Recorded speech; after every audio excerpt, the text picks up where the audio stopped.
welcome back to another episode of Shifting Schools Podcast. I'm your host, Jeff Udick, along with my co-host, Trisha Friedman, who is off consulting today. We support schools globally in shifting practices, mindsets, and strategies in support of preparing students for their future, not our past. And today, I am super excited for this episode as I chat with the CEO and CTO of ProfessorAI.co, a new AI startup that is launching here in April to support AP students and educators through their AP courses. But the real reason I'm excited to have all of you hear from the CEO and CTO of this company is because the oldest employee is 17 years old. That's right. This AI startup is created by 11th graders who, as you will soon hear, have a vision and drive to create something meaningful for others. Full disclosure, before we get into today's episode, I am a mentor and investor in Professor AI. By investor, I mean I paid for some swag at the conference they attended here in the Seattle area back in February. Their first conference and their first time getting their product in front of educators. A big thank you to NCCE conference organizers for supporting this student startup and getting a booth at the conference. And of course, a shout out also goes to Lake Washington School District and the past and current teachers of these students who continue to support them in their journey of entrepreneurship. And you'll get to hear about some of that today in the podcast as well. I do have to tell you, I've seen what they are working on, and it's pretty freaking cool. And I'm excited to have them tell you more about their product and their hopes for the future, and even what they have already accomplished. I also want to remind listeners that you have students who are doing incredible work in schools. And if you think their story needs to be told to a larger audience, please do reach out to us. We love chatting with students and sharing their stories so we can all learn with them and from them on their life's journey. Before we get to today's incredible interview, though, here's a quick word from today's show sponsors. This episode is sponsored by Libra Technologies. Boost staff morale with your school or district with Libra. Imagine a place where every staff member feels seen, heard, and connected. Leveraging Libra AI helps leaders create that reality, facilitating moments that bring your educational community closer, celebrating every victory together. Let's turn your school into a connected community. For more information and a free demo, contact me at jeff@shiftingschools.com today. All right. And with that, I'm super excited to bring you Purdue and Abhay, two 11th graders and the brains behind ProfessorAI.co, an AI for AP teachers and students. Support. And with that, on with the show. All right. Welcome back to another Shifting Schools podcast. I am so excited for today's guests. Well, I don't know if I want to give it away or if I just want to jump into the podcast. I don't know what's the best way to do this. I have the creators of a new AI startup called Professor AI that is supporting kids with the AP exam, being a tutor and with AP courses. And here's the best part, folks. They are 11th graders in high school, and they have created an incredible app that I have had the privilege and pleasure to support them with, get them out to our local conference here where they got to be in front of some educators. We'll talk about that. But enough, I want to get their voices on here. So today we have the CEO, Purdue. I call him PK, but we have Purdue here with us, and we have Abhay here with us. Who's Abhay? What are you? You the Chief Technology Officer? CTO. CTO, baby. Yeah, yeah, CTO, Chief Technology Officer. Well, Purdue, let's start with you. Talk a little bit about why Professor AI. Where did this idea come from? Tell us a little bit about your background. Yeah, for sure. First of all, thanks, Jeff, for having me on. Really appreciate that. I thought of this idea when I was at Harvard last summer. So I was just taking a bunch of courses, and I was just sitting in a room. I was on call with Ave, actually. So wait a minute, you're an 11th grader in high school and you're taking classes at Harvard? Yeah, I went there for the summer for like just 3 to take months. Classes? Yeah, they offer programs, so I got selected. Okay. And then, we're taking a bunch of courses. The coursework there is pretty easy. So most of it was just like, me and Ave were working on side projects, just to build up our extracurriculars, et cetera, et cetera. And, we're on call one day and we're thinking of ideas. And one of the two a day, some college kids at Harvard, they made some kind of like assistant, like AI assistant to kind of Yeah. help you with your microeconomics work. And they eventually turned it into like the faster reader app, whatever, something random, right? But what that kind of sparked my ideas of like, okay, cool. So I have an AI assistant. And the biggest thing for entrepreneurship and to build an idea that we can scale is that VCs and investors are looking for is founder market fit. And now founder market fit, in essence, basically means like, why are you the right person to solve this problem? Mm, So for us being students and 11th grade students, our industry experience is limited, right? right. So we're like, what do we know best? We know students best. Okay. So we know sports best. We know gaming best, right? So we're like, how can we address those kind of problems? And so looking deeper, I was kind of analyzing just like the things that me and my friends talk about. What kind of problems do we face? And one thing we realized is if you have ever walked through just the hallways during passing periods at Yeah. just any high school, Yeah. the only thing every kid is talking about is what happened in their class. Did they study for their test? What happened in the test? Oh, I failed this test. Oh, I did Yeah. super good in this test. Most Yeah. likely, it's always failing the test, right? Yeah. It's always Or about who how can I they copy off of because I forgot to do my homework? exactly, exactly. You were first period, man. How was the calc test? And Yeah. then they're the ones in seventh period trying to study off of them, right? Yeah. It's like, yo, yeah, I couldn't study, dude. I didn't know how to do this, or I didn't understand this question. What equations should I be learning? It's all of these, Yeah. and we're like, okay, if the first thing everyone talks about is always their AP classes, Okay. right? And then it's always about some other random stuff. And oftentimes the random stuff they're talking about is only during lunch or after school or by themselves. So we're like, what if we make some kind of AI assistant that can Mhm. help kids with their AP work? Initially, it was just like a side college project where me and I were like, yeah, let's just build it out. Let's see how it works, blah, blah, blah. On actually like doing our research into it, we kind of realized how big of a market this is and how big of a problem this really is. Mm, The CIO, Aditya Dankara, that we onboarded a couple months in, both of us had extensive leadership positions. We worked with mhm. OSPI before, a lot of educational positions, and we realized the discrepancy between educational resources allocated between Western and Eastern Washington. And Western Washington just being that much has just that much more resources, while Eastern Right. Washington, like some of the kids I was talking to there, they're happy they got Chromebooks, let Right. alone softwares and everything else. Completely ignore that, Yeah. right? Some people just got Word this year, like they're Yeah. still new to that, and that's when we realized like this discrepancy is massive. But how could we like address this? And that's when we were like, okay, this problem is massive. Our solution could definitely make an impact. Let's just go full steam ahead into this. So that's kind of how we thought of the problem.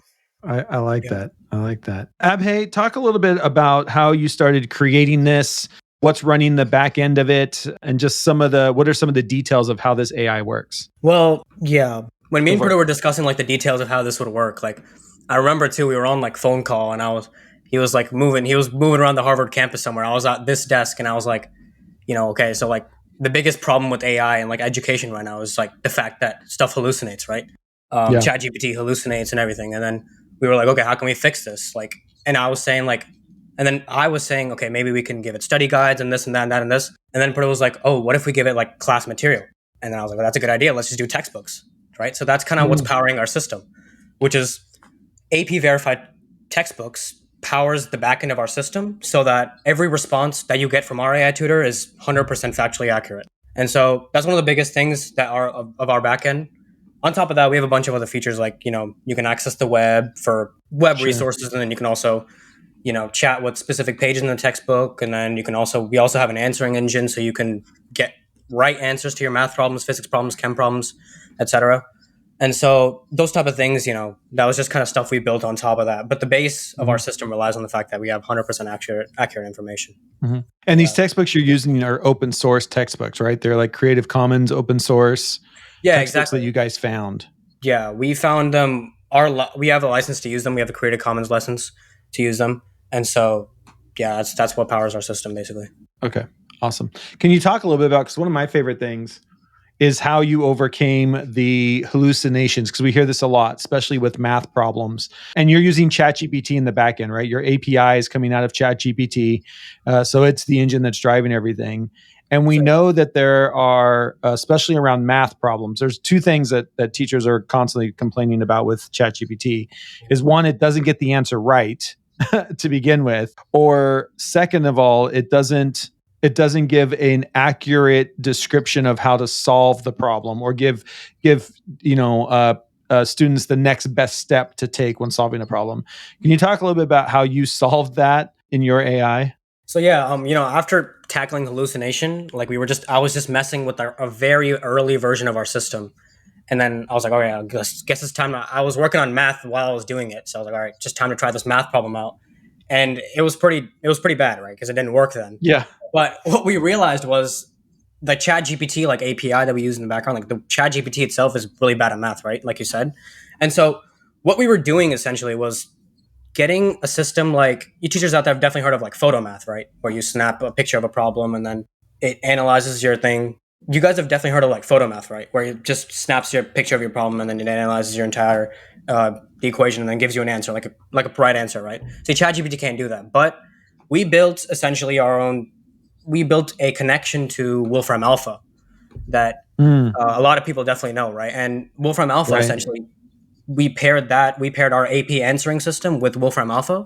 So the equations, the actual problem solving bit that needs to happen is 100% works because that's what Wolfram Alpha takes care of. And then our AI uses the steps and the answers and the question, all the input and outputs that we get from Wolfram Alpha to explain it in like an AP way.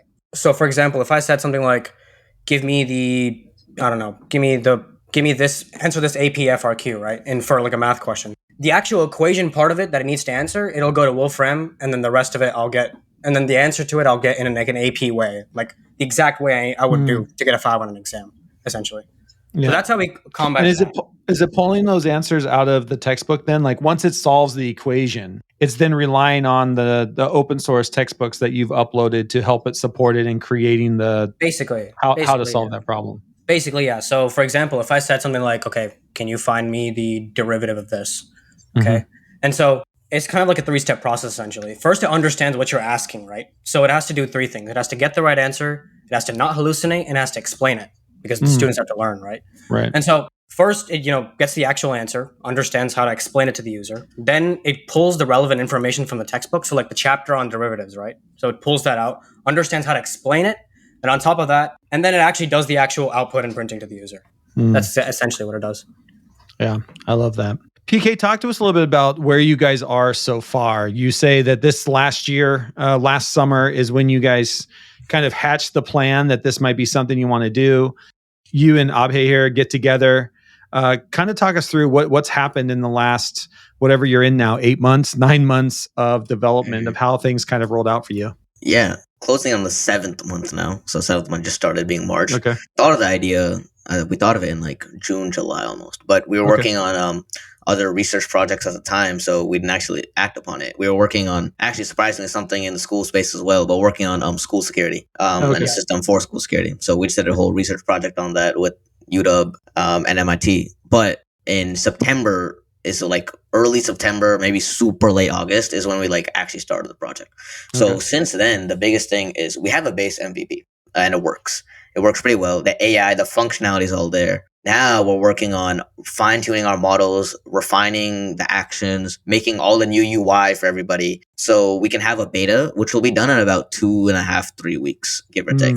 So by April, at the very latest, the product is going to be out for students and teachers to try it out, get the hang of it, and see what's up, really. Following that, what we're planning to do is, since for our beta, all of the features for students are going to be implemented, we're going to develop all of our features for teachers, school mode, autograder, some of the big ones. And once those are developed, then we can actually begin our sales cycle. But, we have a working prototype. That's what we were able to display at CC. So it's pretty nice. Yeah. And talk a little bit about like one of your things is because you found that there is such a discrepancy, just in our own state of Washington State. But of course, that discrepancy happens across the US and across the world as well.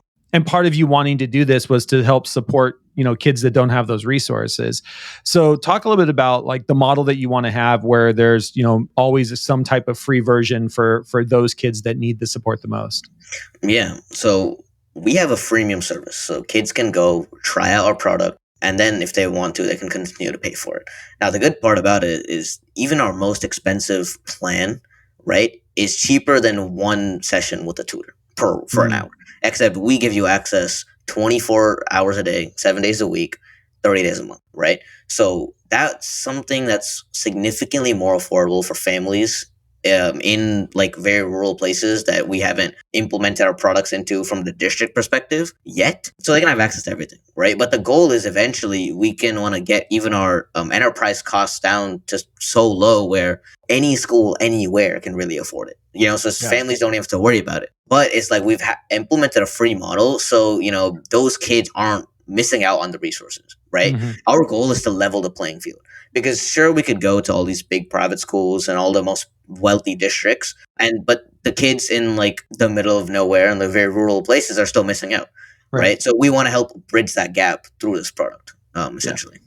Yeah, I love that, and I think that is such a unique thing to be focusing in on for sure. Talk a little bit about, because we all know, the background of the two of you. You're 11th graders in high school, and you're creating this stuff because in the summertime everybody just goes to Harvard to take classes, because why wouldn't you?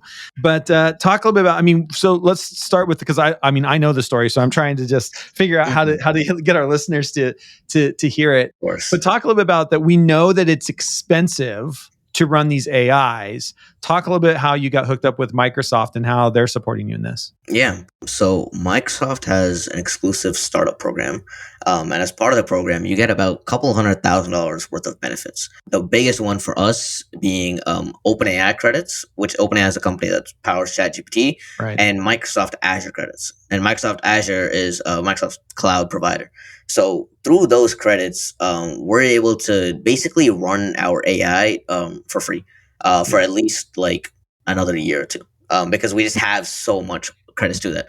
So just through connections, we're able to find some people who are able to endorse us, connect us as part of their base program, and we got accepted, thankfully. So they're sponsoring us in that way.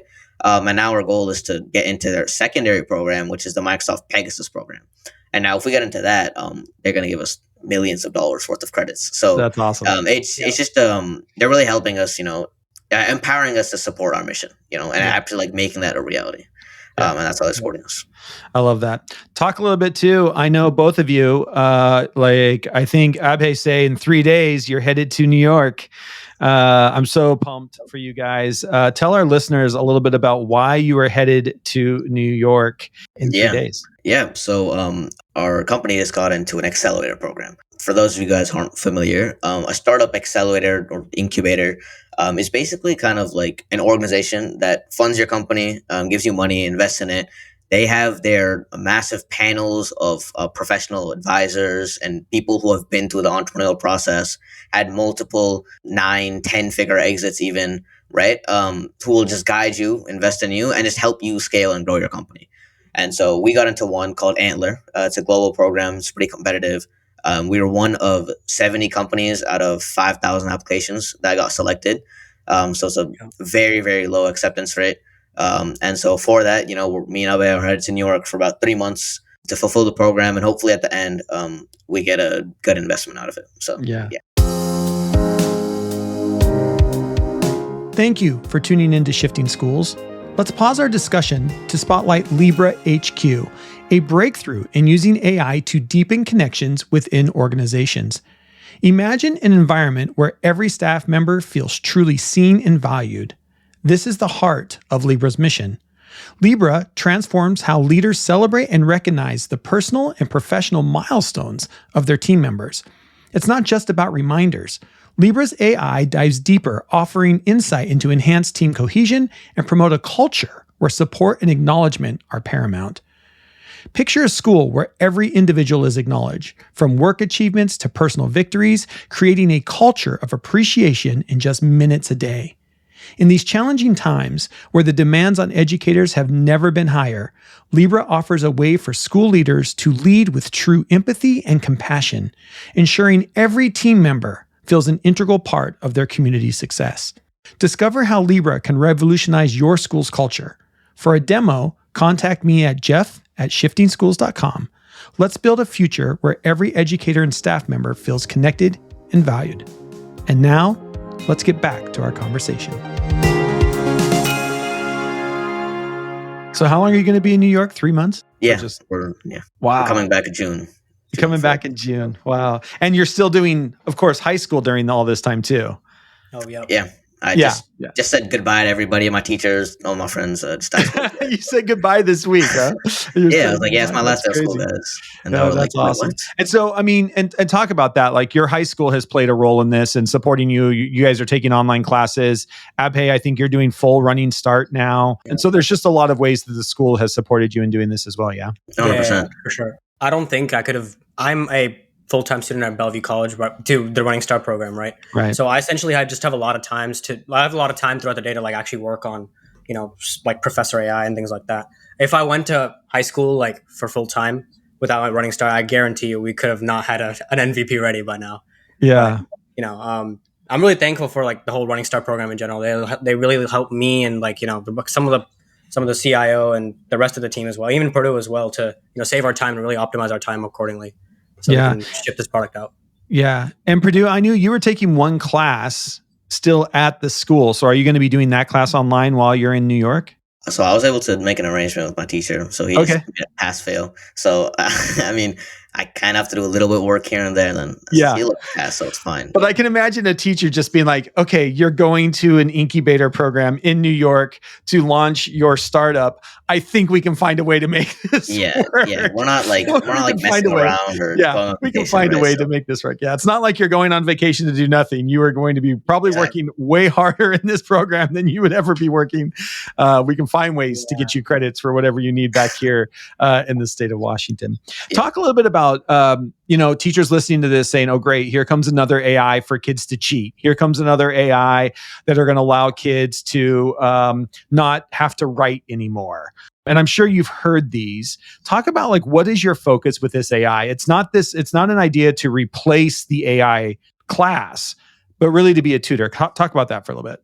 I think that was one of like the early like issues we faced, right? So if you go to ChatGPT right now and ask it to, okay, give me this answer to this question, it'll just do it for you, and it has no remorse or anything like that. It'll just do it for you. Yeah. But biggest thing here is I remember this so well because I was on call with Purdue as well. We were having one of our meetings and we were thinking, and he was trying it out. He was messing with it, right? Because this is one of the first times he's seen it, and he was messing with it. And then he was like, okay, wait, this just gave me the answer, man. Like, how can we fix this? And then from there, I was like, okay, yeah. So I had to address that. So essentially, when you talk to ChatGPT, what ChatGPT just tells the models that, okay, you're supposed to help the student wherever you can. Right. So you're supposed to help the user wherever you can. Right. But what our AI does is we changed it to you're supposed to help the student learn, which is a big difference, because if you just ask ChatGPT, like I said, it will just give you the answer straight up. But our AI will at least try 3 or 4 times to explain the concept to you as many times as possible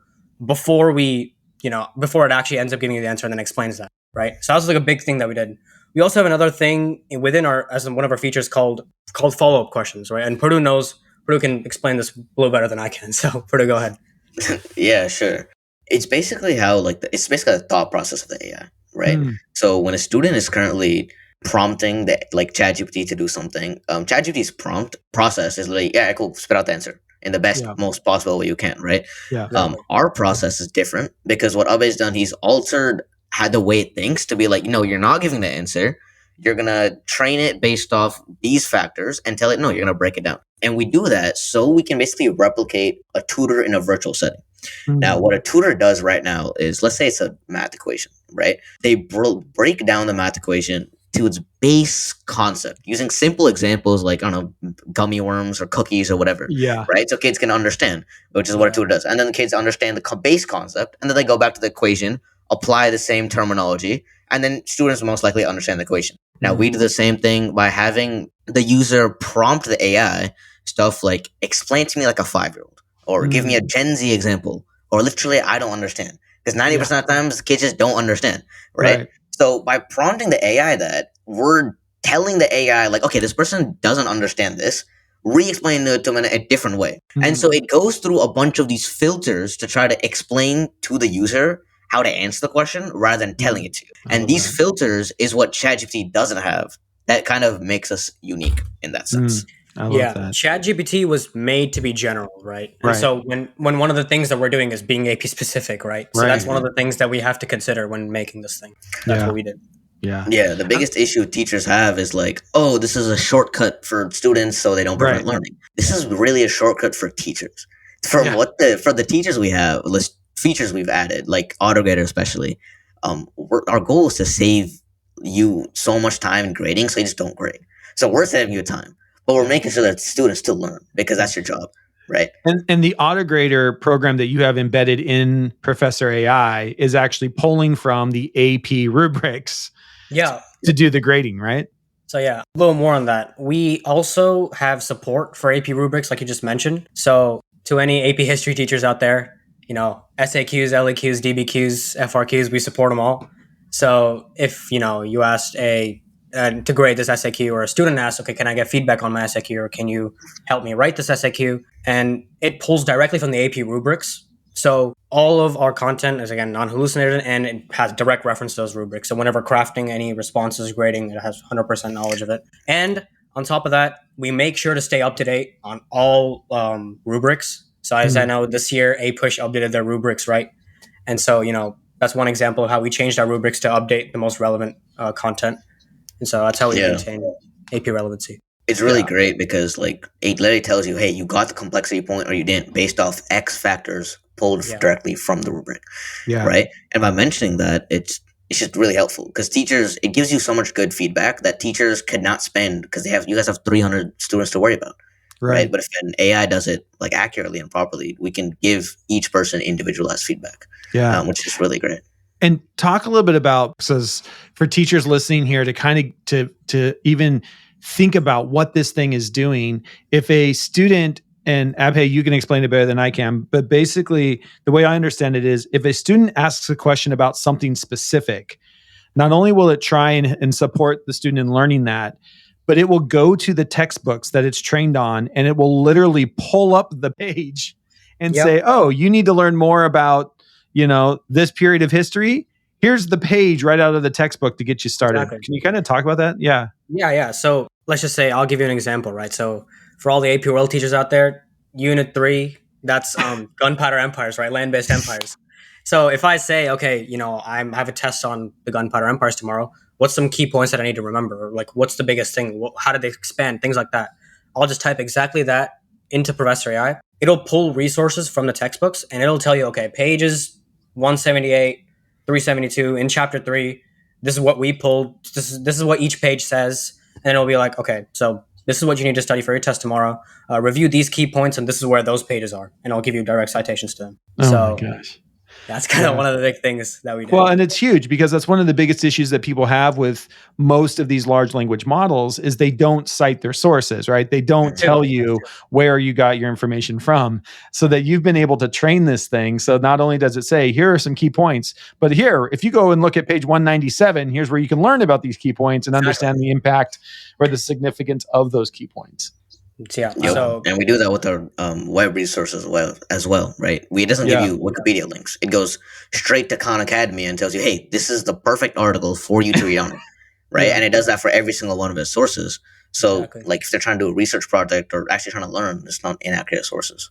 I love that. So you had the website up. Right now, you are taking waiting lists. As we are recording this in March, when this comes out in April, hopefully will be. You might have a beta out at that point. Your minimum viable product, your MVP, will be out there at this point. But talk a little bit. How many people do you have on the waiting list, and how are people finding you and learning about this so far? Lots of ways. I think the first day. I think we just like put a post out on LinkedIn. That's about it. We didn't do anything else. We haven't done marketing. We're like 200 people on the first day signing up, and we're like, oh wow, that's crazy. Like we didn't do any marketing, nothing. I think now we're close to like 500 to 1,000, something like that. I bet. Wow. Is that right? Yeah. Last time I checked, it was like somewhere in the 700s. 700 people. So I don't know. We've gotten some good press. So we've gotten about 2-3 articles written about us. Some big places too. I mean, people are finding us from all sorts of places. Word of mouth is going really well. A lot of students from all over. I mean, like, oh, I've heard of you guys sometime. Other day. Well, and talk about that too. You've got a Discord with a free marketing team of other high school kids that are supporting you across different states. Yeah, I mean, our team is close to about 25 people now, something like that. Wow. We have about 8 or so developers on Abe's side that he takes care of everything development-wise.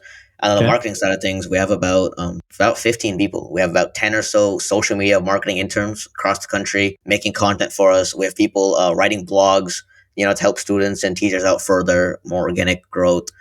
We have a full team of content writers to make personalized study guides, practice quizzes to go on our learning platforms. Yeah. So yeah, a lot of people helping out on this product. And what's the oldest employee you have? I mean, I guess our CIO, Aditya. So. And how old's he? No. I'm older than him, so it's me. Oh, And okay, so yeah. how old are you? 17? Oh yeah, I'm 17. Yeah, the oldest employee is 17 years old. I'm the oldest. That's just incredible. That's incredible. Yeah. Well, thank you guys so much for stopping by. ProfessorAI.co. We will have links to that in the show notes for anybody that wants to go and check it out. And if you do go there and the wait list is still up, please do just sign up for the wait list. And then that'll let you know as soon as the product is ready. You guys have been working really hard on it. It's been great to continue to check in with you and to support you in any little small way that I can from the outside, and just in getting your voice out there. Because I think it's one of these opportunities that is a niche product that is serving a purpose for students. And I think that is so cool, created by kids who know what the problems are, who know what AP students are facing, and then finding a way to try and solve that problem. And that we just happen to be in the era of AI, and it's all kind of coming together for you. I think it's just so great for you to get out there. And so ProfessorAI.co, again, links in the show notes. If you are driving your car while you're listening to this, it's the first place you need to go when you get to your classroom in the morning. Just go check out the website. I guarantee you won't be disappointed. And I hope we get to stay in contact when you're in New York. I will probably be bugging you via text message saying, what's going on? How are things going? And I'm excited. It would be kind of cool if you guys are in New York in the incubator program while you're launching your product. That's got to be pretty cool. It's been great to get to know you and just to be a part of it. As we have, there's thousands of educators that listen to this podcast. What do you need from them? Like, how can other educators across the US and across the world support you in this endeavor? What are something that educators can do for you? I would say just sign up for our waitlist and feedback, right? Yeah. We have a lot of features coming out for you guys and for students, we're trying to be an all-in-one platform in that sense. So the more feedback you guys can give, like, hey, this worked really well, or hey, this prompt didn't work that well. We're trying to work on the niche things. Like right now, one of the biggest things we're working on is fine-tuning our grading system. Because sometimes, like, between a 1.5 and a 2 on an SAQ, like, it still gets messed up, or between a 5 and a 6, because that's a pretty big jump. And so we're training our model to fine tune on the small things. And so as you guys, as educators, you guys will notice way more of those. So we have a full feedback system in there. So just giving us feedback, how can we improve, how to fix it? This worked great. This didn't really work great. Right. I think that's the biggest thing we could help us with. And also, we're trying to get into schools. So if you think this is a good product for your school to have, please reach out to us. We'd love to talk and work with you guys. I love that. Okay, you have anything else to add? No, I was going to say, give us a bunch of feedback. A bunch of feedback. That's what we need right now. Like any other startup, that feedback button is almost the most important part of the entire platform. And that's really where you guys are now, right? It's fine tuning these bugs. It's just trying to get this thing in there. I mean, you guys are really close to launching. Because what's your goal right now for a launch date? April 1st, hopefully. April 1st. Okay.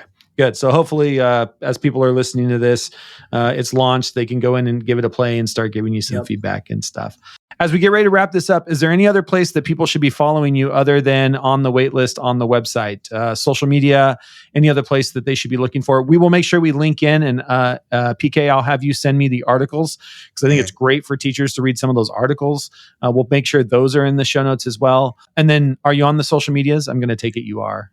Yeah, Instagram, Twitter, ProfessorAI.co. Give us a follow. Just stay up to date. Awesome. Well, thank you, gentlemen. Really appreciate you taking time. Good luck in New York.